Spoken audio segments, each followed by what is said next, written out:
오늘 이 한 절로 되어 있는 이 말씀, 저는 충성이라는 말이 나와서 충성할 수 있는가 라고 제목을 잡고 좀 말씀을 드리도록 하겠습니다. 저는 좀 강해 설교를 하는 스타일이어가지고 성경 한 구절을 가지고 이 성경 저 성경 이렇게 해서는 것이 익숙지 않습니다만 충성할 수 있는가.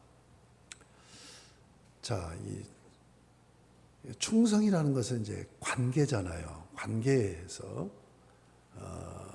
그러니까 내가 따라야 될 지도자, 왕, 리더에게 이제 그 공동체 멤버들이 관계하는 것이 저는 충성이다. 이렇게 이해를 합니다.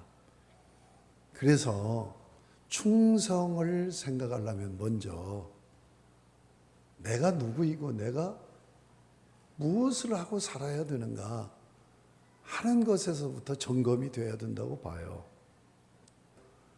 성경은 어떻게 전체 흐름을 하나로 통전적으로 이해할 수 있느냐. 하나님께서 우리와 언약을 맺으셨어요.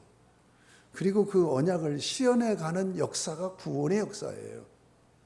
그러니까 언약 사상을 바로 알고 그 관점에서, 여러분 어느 관점으로 보느냐가 중요하잖아요. 그 관점에서 하나님의 약속으로 확정해 주시고 그 약속을 이루어가는 구원의 역사를 따라가야 성경이 전체가 보이는 거예요. 그러면 이 성경 전체가 테마가 뭡니까? 하나님 나라예요. 하나님 나라. 하나님은 하나님 나라를 세우려고 창조하셨고 구속하셨고 또 하나님 나라를 완성하기 위해서 예수님이 재림하시는 거예요. 그러니까 하나님 나라를 누가 이루느냐? 종말의 구원자 예수 그리스도가 이루신다는 이야기가, 구원 역사 이야기가 성경책입니다. 그러면 이 성경은 언약사상으로 볼 때 많은 하나님이 언약을 맺으신 예들이 많이 나오는데 그 중에서 핵심적인 언약이 창조 언약, 옛 언약, 새 언약이란 말이에요. 창조 언약은 창조하시고 창세기 2장에서 언약을 맺어요. 창조주 하나님이 아담과 언약을 맺었다 해서 이 첫 언약을 창조주가 맺은 언약, 창조 언약이라고 얘기하는 거예요. 근데 이 언약을 깨버린 거예요. 자, 그러면 처음에 하나님이 이 세상을 창조하시고 맺은 언약은 뭐예요? 어떤 언약이에요? 내가 너의 왕이 돼서 너희를 내 백성 삼고 너희 안녕을 책임져 주겠다. 샬롬을 주겠다 하는 약속인 거예요. 그러면서 아담과 인류에게 나를 너의 왕으로 섬기기만 해라. 그러면 내가 너의 왕으로서 너에게 참된 행복, 샬롬을 주겠다. 이게 창조 언약이에요. 그런데 아담이 선악과를 따먹은 건 다른 게 아닙니다. 하나님을 왕으로 섬기겠다는 이 언약의 약정을 깨버린 거예요. 그래서 선악과 따먹은 타락을, 반역죄를 지은 거라고 얘기하는 거예요. 여러분, 중국 고대 왕국에서 보면 반역죄는 본가와 처가 양쪽 구족을 멸해버려요. 구족을 멸한다는 얘기는 반역자 집안은 씨를 말려버린다는 얘기예요. 이렇게 무서운 죄를 지은 거예요. 예? 마귀에게 속아가지고 지가 왕이 되려고, 하나님 대신 자기가 왕이 되려고 왕을 쫓아내버린 거죠. 그런데 하나님은 창조주 하나님 아닙니까? 그러면 반역을 했으면 이들을 심판해버리고 멸해버리고 지옥 보내버리고 새 인류를 창조하시면 돼요. 그런데 그렇게 하지 않아요. 재창조, 회복을 하겠다는 거예요. 왜 회복을 한 줄 압니까? 이게 무서운 거예요. 이게 언약 사상의 본질입니다. 하나님이 언약하실 때 언약을 맺으면서 자기의 속성을 드러내셨어요. 성품을. 그게 뭐냐면 인자하심과 신실하심이에요. 인자라는, 헤세드라는 인자라는 말이 사랑입니다. 그리고 신실하심, 에메트. 여러분 여기서 아멘이라는 말이 나와요. 변함이 없는 거예요. 그래서 우리가 진리를 얘기할 때 성경적으로 진리가 뭐냐? 하나님의 인자하심과 신실하심이 진리라는 거예요. 그러니까 하나님은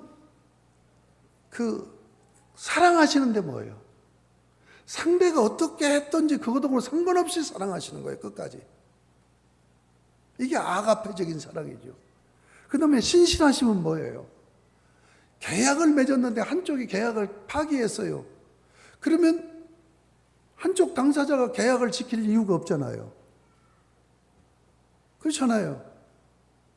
파기할 수 있는데 하나님은 파기할 수가 없어요. 왜? 인자하심 때문에. 왜요? 신실하심 때문에.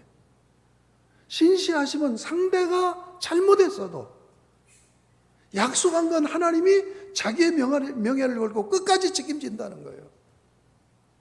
만약에 언약을 맺지 않았다고 한다면 하나님은 아담을 여러분 나무 자란 거 잘못 자랐는데 그거 바로 잡는 것이 쉬워요? 새로 다시 심어서 키우는 게 쉬워요? 새 인류를 창조하는 게 훨씬 편리하신 거예요. 그런데 하나님이 언약을 맺으셨으니까 그 언약 속에 당신이 묶여버리신 거예요. 그래서 끝까지 사랑하고 끝까지 약속을 지킨다고 하는, 상대가 어쨌든 간에 그 하나님의 속성 때문에 다시 아담과 온 인류를 회복하시려고 한 거죠. 그래서 성경의 구원의 역사가 이루어져 나가는 거예요. 그 역사를 누구를 통해서 이루어요? 예수 그리스도를 통해서 이루어요. 예수 그리스도를 통해서 이루는 그 이름이 언약사상으로 하면 새 언약이에요. 새 언약. 창조 언약을 회복하시는 거란 말이에요. 새 언약이. 자, 그런데 그 사이에 새 언약 전에 옛 언약, 시내산 언약을 맺어요. 그래서 시내산 언약으로 이스라엘 나라를 세워요. 시내산 언약이 사실은 구약 성경을 전체 봉우리예요. 아브라함을 불러서 아브라함과 언약을 맺어요. 그 언약의 실현이 뭐냐면 시내산 언약이에요. 네 후손으로 큰 나라 세우겠다. 큰 민족 세우겠다. 이 나라를 세워요. 이스라엘 나라를. 그리고 이스라엘 나라를 확증해 주는 언약이 다윗 왕국 언약이야. 구약 성경 전체는 창세기 3장 이후로, 사실은 이제 창세기 12장부터 이제 아브라함을 부르셔가지고 다윗 왕국 언약을 맺어서 실현해가는 역사가 구약 성경 전체 39권에 남겨 있는 거예요. 그러면 옛 언약, 이스라엘 나라를 세운 이유가 뭐냐? 하나님께서 예수 그리스도를 통하여서 바로 이런 하나님 나라를 세우겠다 하는 모델로 이스라엘 나라를 세운 거예요. 그러므로 성경은 창조 언약, 옛 언약, 시내산 언약에 따라서 이루어져 가는 역사예요. 자, 그러면 이 새 언약에 나타난 특징이 있어요. 그 특징이 뭐냐? 새 언약 모두 정체성과 미션을 얘기해요. 창조 언약을 맺기 전에, 맺으려고 하면서 문화 명령을 하세요. 창세기 1장 26절에서 28절까지. 그래서 이 문화 명령을 통하여서 왜 내가 너와 언약을 맺는 줄 아느냐? 네가 이런 존재이기 때문에, 너 이런 존재라는 정체성을 가지고 이런 존재로서 사명감을 갖고 살아라. 그러면 어떤 존재예요? 하나님을 닮은 형상이라는 거예요. 하나님을 닮은 존재의 내가, 저와 여러분이 하나님을 닮았다니까요. 그래서 하나님을 닮아서 하나님이 어떤 분이에요? 인격적으로 계시는 분이에요. 그래서 인격적인 존재인 거예요. 여러분, 인격적인 존재의 특성이 뭔 줄 압니까? 두 가지입니다. 하나는 자기 의식을 하고 사는, 하나는 자기 결정을 하고 사는. 하나님의 형상으로 된 인간만이 자기 의식을 하고 자기 결정을 하는 인격적인 존재예요. 하나님을 닮은 거예요. 그럼 자기 의식의 기본이 뭐냐? 내가 누구이냐? 내가 무엇을 하고 살아야 되냐는 것을 의식하고 사는 거예요. 하나님을 닮은 인격적인 존재이니까 이 의식을 하고 이 생각을 하고 사는 존재는 이 세상의 인간만 그런 생각을 하는 거죠. 그러니까 우리가 살아가면서 바쁜 삶에 시달려가지고 내가 누구인가, 내가 무엇을 하고 살아야 되는가를 잃어버리고 산다면 인간이기를 포기한 거예요. 인간으로 살기를 포기하는 거라고요.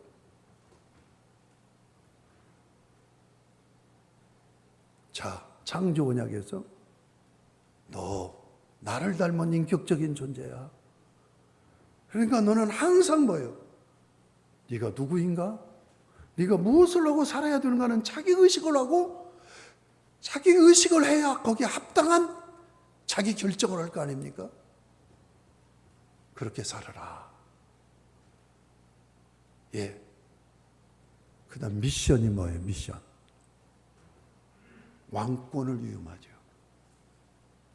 하나님 만왕의 왕입니다. 제가 이게 지금 도표를 전부 도표화 시키려고 그러는데 다 하지 못해가 몇 개만 했는데, 여러분 책 보시면 여기에 나와 있어요. 만왕의 왕. 그리고 우리 인간은 하나님과 어떤 관계냐? 두 가지 점에서 하나는 하나님의 백성이에요. 또 하나는 만왕의 왕이 자기 왕권을 위임해 주셨어. 그래서 왕인 거예요. 다스리게 하자. 다스리는 왕으로 세웠단 말이에요. 왕은 뭡니까? 성경에서 하나님 말씀은 왕은 뭐예요? 선한 영향력을 입히는 자예요. 선한 영향력을 입히는. 내가 하나님을 닮은 인격자예요. 그래서 내가 누구인가, 내가 무엇을 하고 살아야 되는가를 항상 의식하면서 뭐예요? 공동체인 하나님 나라. 이 공동체인 하나님 나라가, 지금 하나님 나라가 뭡니까? 교회죠. 그러니까 성경은 하나님 나라인데 제가 이 교재에서 밝힌 건 뭐냐면 하나님 나라 이꼬르 교회라는 얘기예요. 교회는 지금 하나님 나라와 아직 하나님 나라로 나눠요. 자, 공동체에서 뭐예요? 선한 영향력을 입히고 살아라. 이런 정체성과 미션을 밝혀주시면서 그 역할을 할 수 있도록 언약을 맺은 거란 말이에요. 자, 두 번째 언약, 옛 언약, 시내산 언약입니다. 자, 언약을 맺기 전에 먼저 정체성과 미션을 얘기한단 말이에요. 지금 창조 언약에서도 2장에서 언약을 맺는데 맺기 전에 문화명령을 주시면서 이걸 하세요. 똑같은 형식입니다. 시내산 언약이 출애굽기 19장에서 24장까지예요. 출애굽기 20장에 시내산 언약을 맺는데 그 언약 조항, 계약 조항이 10가지예요. 10계명입니다. 그리고 이것을 풀어서 적용하는 법이 나오고 24장에서 계약식을 해요. 언약 예식을. 그런데 그러기 전에, 이 언약을 맺기 전에 19장 5절 6절에서 세 개가 다 내게 속하였나니 너희는 내 말을 잘 듣고 내 언약을 지키면 너희는 모든 민족 중에서 내 소유가 되겠고 너희는 내게 대하여 제사장 나라가 되며 거룩한 백성이 되리라. 이게 지금 정체성과 미션을 얘기하는 거예요. 시내산 언약을 맺으면서 왜 시내산 언약을 맺느냐? 너 이런 정체성을 가지고 이런 미션을 이루는 삶을 살게 하려고 언약을 맺으려고 한다. 그럼 정체성이 뭡니까? 거룩한 백성이에요. 거룩한 백성이라는 얘기는 무슨 얘기예요? 온 인류가 지금 다 타락해서 하나님을 떠나갖고 마귀 사탄을 섬기고 있죠. 사탄을 섬기는 것이 뭘로 나타나요? 우상숭배로 나타나잖아요. 그런데 너희만은 이 백성들과 구별돼서 나를, 여호와 하나님, 나를 섬기는 백성이 되어라. 백성이다. 백성이 되어라가 아니에요. 백성이다. 거룩한 백성. 그 다음에 제사장 나라가 뭐 미션입니다. 하나님 앞에 나와서 예배하는 게 제사잖아요. 그런데 제사는 반드시 제사장이 집례를 해야 돼요.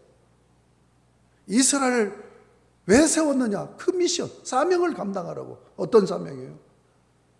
하나님 떠나서 우상 숭배하는 자들을 다 복음 증거해서 그들을 내 앞으로 데리고 와서 나에게 제사, 제물로 드리게 해라. 이것을 정확하게 깨달은 종이 누구냐? 사도 바울이에요. 그래서 로마서 15장 16절에서 로마서를 기록한 목적을 기술해요. 하나님의 은혜로 자기를 일꾼 삼으셔서 이방인을 제물로 하나님 앞에 드리게 하시려고 자기를 택했다. 이게 이스라엘 백성들의 미션과 정체성입니다. 이제 예수님이 오셨어요. 새 언약을 맺습니다. 그러니까 창조 언약을 회복하는 언약이 새 언약이에요. 이것이 마태복음 5장에서 7장까지 나와 있는 산상수훈에 담겨져 있어요. 그런데 새 언약의 율법은 마태복음 5장 17절부터 48절까지고 그 다음부터는 적용법이에요. 그런데 이 새 언약의 율법을 말씀하시기 전에 정체성과 미션을 얘기해요. 그것이 마태복음 5장 13절에서 16절입니다. 뭐라고 되어 있어요? 너희는 세상의 소금이니 너희는 세상의 빛이니. 여러분, 우리가 누구예요? 세상의 소금이라는 거예요. 우리가 누구예요? 세상의 빛이라는 거예요. 이게 우리 정체성이에요. 그러면 어떻게 살아야 돼요? 미션이 뭐예요? 소금이니까 맛을 내라는 거예요. 빛이니까 어둠을 밝히라는 거예요. 여러분, 성경의 핵심적인 부분에서 계속 하나님은 우리에게 네가 누구인지를 알고 살아야 되고 네가 무엇을 하는 존재인가를 알고 살아야 된다 하는 것을 말씀하고 있단 말이에요. 자, 오늘 충성된 사자는 그를 보낸 이에게 마치 추수하는 날에 얼음 냉수 같아서 등이 그 주인의 마음을 시원하게 하느니라라고 말씀했는데 충성이 뭐냐 이거예요. 언약 관계에서 하나님과 맺은 언약의 당사자로서 하나님이 밝혀주신 정체성과 사명에 붙들려서 사는 게 충성이라는 얘기예요. 이런 때는 아멘을 하셔야 돼. 충성이 다른 게 아니에요. 하나님이 언약을 맺으시면서 우리에게 너 이런 존재로 살으라고 내가 언약 맺는 거야. 너 이런 존재야. 너 이렇게 살아야 돼.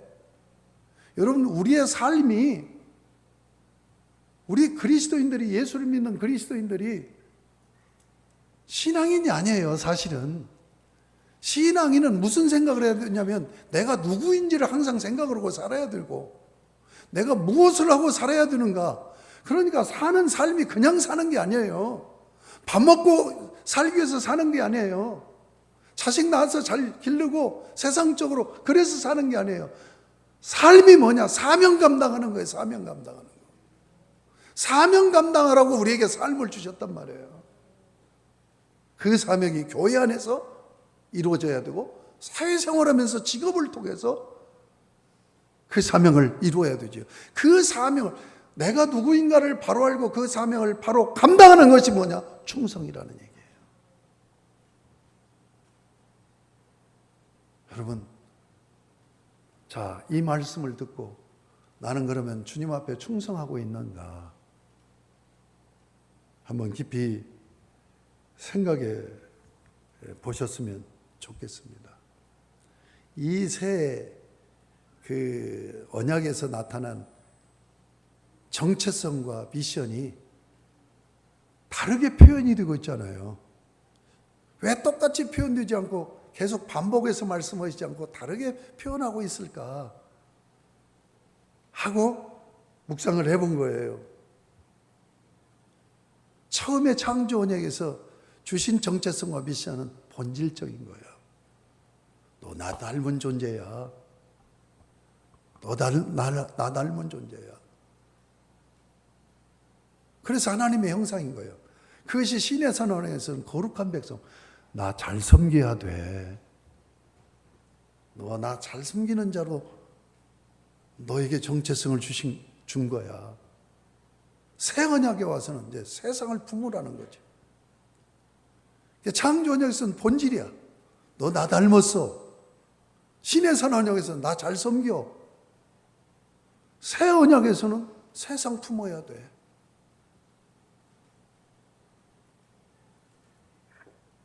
우리가 심각하게 오늘 이 설교를 들으면서 여러분이 정말 심각하게 고민한다면 이 심각한 고민이 뭐예요? 내 인생의 본질을 놓고 고민하는 거예요. 이 고민이 되져야 여러분의 삶에 변화가 일어나요. 저는 한문 글자 중에서 제일로 좋아하는 단어가 충자입니다. 충. 우리 공자 사상에 의해서 충효 사상이 가정에는 효하고 나라에서는 충성을 해야 된다. 충효 사상. 참 하나님 모르는 세상 그 학문에서도 이렇게 깊이 들어갔어요. 충효 사상이 뭐예요? 결국 공동체 속에 내가 서 있다는 얘기죠. 가정 공동체와 사회 국가 공동체에 내가 일원으로서 역할을 해야 된다 하는 것을 얘기하는 거죠. 이 충자를 분류시키면 가운데 중자에 마음 심자예요. 저는 제일로 좋아하는 게 중심이라는 단어입니다. 중심. 그래서 좀 친숙하게 친밀하게 깊이 교제해야 될 사람은 꼭 관계를 하면서 우리 중심을 다해서 깊이 교제하자. 깊이 사귀자. 이런 얘기를 하고는 하면서 마음을 깊이 주고받는 관계가 나는 친구라고 그렇게 생각을 해요. 그래서 저는 40대 목사들 참 앞으로 장래가 촉망되는 40대 목사들이 여러 명이 있어요. 내가 친구라고 그러죠. 나는 당신하고 마음을 깊이 나누고 싶다. 나이가 무슨 관계가 있어요? 뜻을 나누는 자가 동지고 친구지, 벗이지. 근데 충성, 성자는 무슨 정성성자입니다. 정성성. 근데 이것도 보면은 말씀 아니에요. 이룰성이에요. 이것이 이루어진 거예요. 자기가 말해놓은 것을 이루어가는 사람이야. 예? 중심을 다해서 자기가 말한 것을 이루어 나가는 사람. 한문 글자를 이렇게 그냥 저는 저 한문 쪽에는 무식한 사람입니다. 그런데 이렇게 내 나름대로 분류해 놓고 봐도 이 한문 글자 뜻이 참 너무 참 잘 돼 있고 아름답다 하는 생각을 해요. 그래서 충성을 얘기할 때 성경은 두 가지로 얘기하죠. 하나는 내적 충성, 하나는 외적 충성을 얘기합니다.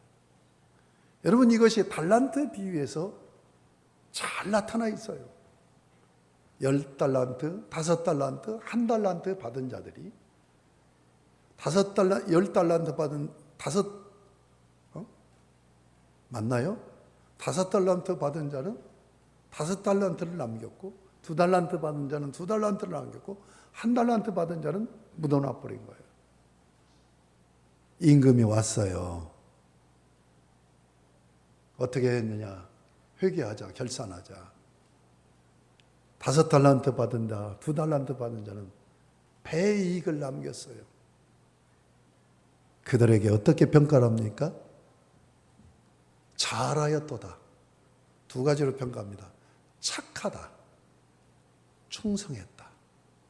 착하고 충성된 종아. 착하다는 얘기가 무슨 얘기인 줄 압니까? 네가 나와 뜻을 함께 나누는 자다. 뜻을 나누는 게 내적 충성인 거예요. 그 뜻을 나누고 그 뜻을 이루기 위해서 온전히 헌신한 거야. 이게 외적 충성이에요. 그런데 1달란트 받아갖고 묻어놓은 자에게는 뭐라고 얘기해요? 악하다라고 평가하죠. 이게 내적 충성을 지금 평가하는 거예요. 악하다. 너는 내 뜻을 버렸다는 거죠. 그리고 게으르다. 이것은 외적 충성을 얘기하는 거예요. 그러면 자 보세요. 착하고 충성되다와 악하고 게으르다고 그랬어요. 그러면 착하다고 악하다고 대비가 되죠. 충성되다와 게으르다고 대비가 되죠. 그러면 충성이라는 말은 얘기가 뭐냐고요? 부지런하다는 얘기죠. 네가 나와 뜻을 같이 하고 내 뜻을 이루기 위해서 부지런히 헌신을 했구나 라고 평가를 하는 거예요. 그런데 1달란트를 묻어놓은 그 자에게는 너는 내 뜻을 거부하고 게으르구나 이렇게 평가하고 있다는 것을 여러분 잊지 마시기 바랍니다.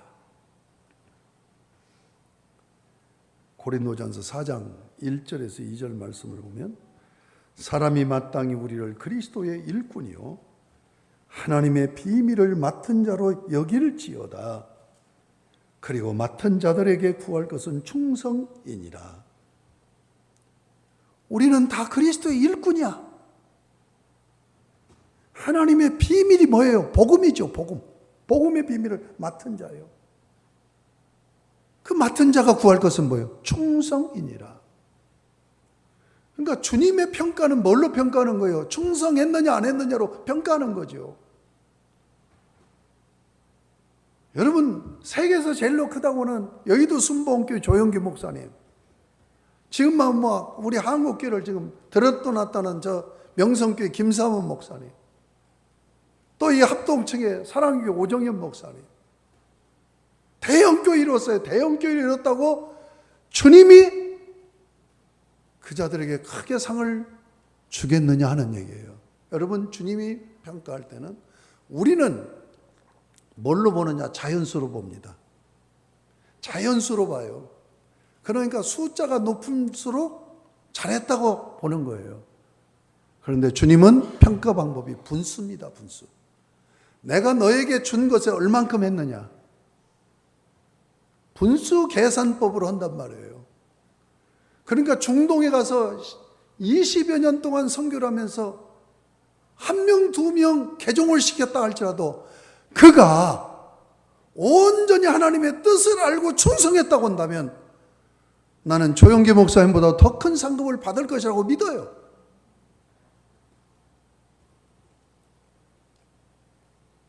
저는 사실 좀 꽤 많고, 꽤가 많은 건 아닌데 우직하기는 한데 게을러요. 게을러. 성품이 게을러요. 그러니까 그 심리 유형 검사를 하면 제 유형에는 항목이 뭐냐면 게으름이 나와요. 게으름. 우리 유형은 게을러요.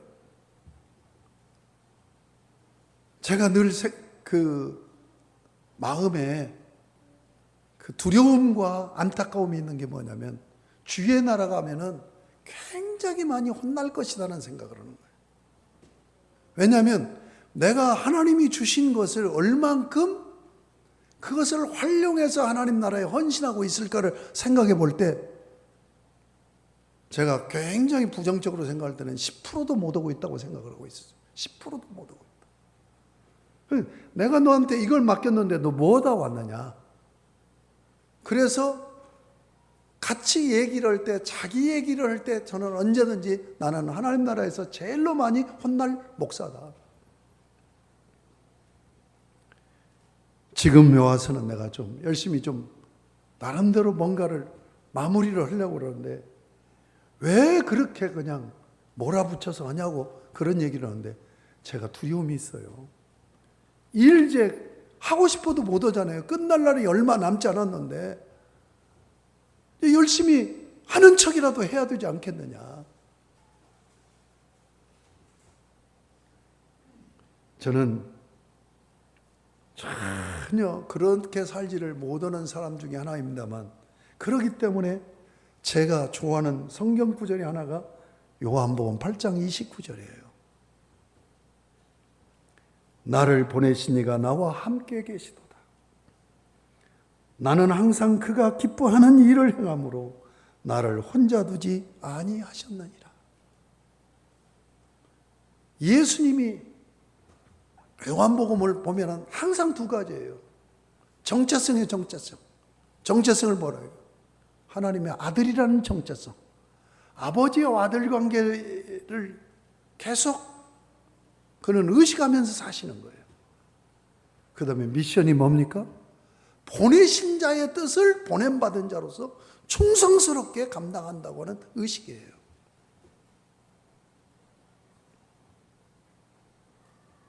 오늘 다시 말씀으로 돌아가면 충성된 사자는 이 충성된 사자는 이 특정인을 얘기하는 게 아닙니다. 우리 모두가 다 하나님 미션을 주셨잖아요. 그리고 이 세상에 우리를 보내신 거예요. 출생시킨 거예요. 엠베스더, 사신이에요. 사신, 사자예요. 충성된 사자는 그를 보낸 이에게 예수님은 항상 보내신 이의 뜻을 양식 삼고 사신 분이에요. 그를 보낸 이에게 마치 추수하는 날에 이제 사명을 주었어요. 그리고 마지막 결산을 해요. 결산을 할 때 보니까 너무너무 기쁜 거야. 마치 얼음 냉수 같이 시원케 하는 그런 종을 주님은 지금 찾고 계시다 하는 것을 잊지 마시기 바랍니다. 시편 101편 6절에 보면 내 눈이 이 땅에 충성된 자를 살펴 나와 함께 살게 하리니 하나님은 충성된 자를 찾고 계시다는 것을 잊지 않으셨으면 좋겠어요. 말씀을 맺습니다. 주님께 충성하려면 항상 자기 정체성, 자기 사명을 의식하면서 사명감에 투철하게 살아야 된다. 그래서 주님을 기쁘시게 하는 것은 교회에서의 직분을 감당하는 것만이 아니에요. 가정에서 또 사회에 나가서 직업으로 충성을 다하셔서 착하고 충성된 종아 하면서 하나님이 기뻐하시고 너 나와 함께 살자. 여러분 사람을 쓸 때요 가장 가까운 사람이 어떤 사람인가요? 사람을 써본 분들은 아실 거예요. 가장 가까운 사람은 똑똑한 사람이 아니에요. 똑똑해가지고 내가 기업을 해요. 그런데 아주 인재가 와서 똑똑했고 이 사람 때문에 돈을 벌어줘도 이 사람을 절대 가까이는 않습니다. 가까이 하는 사람은 충성된 사람이에요. 충성된 사람. 마음을 같이 하고 그리고 그 뜻을 이루기 위해서 같이 한 마음에서 자기 일처럼 그렇게 띄워주는 이 사람을 가장 가까이 해요. 안 그렇습니까? 여러분 충성된 하나님의 사람이 되셔서 하나님 앞에 칭찬받고 귀하게 쓰임받는 복된 여러분이 되시기를 주님의 이름으로 축복합니다.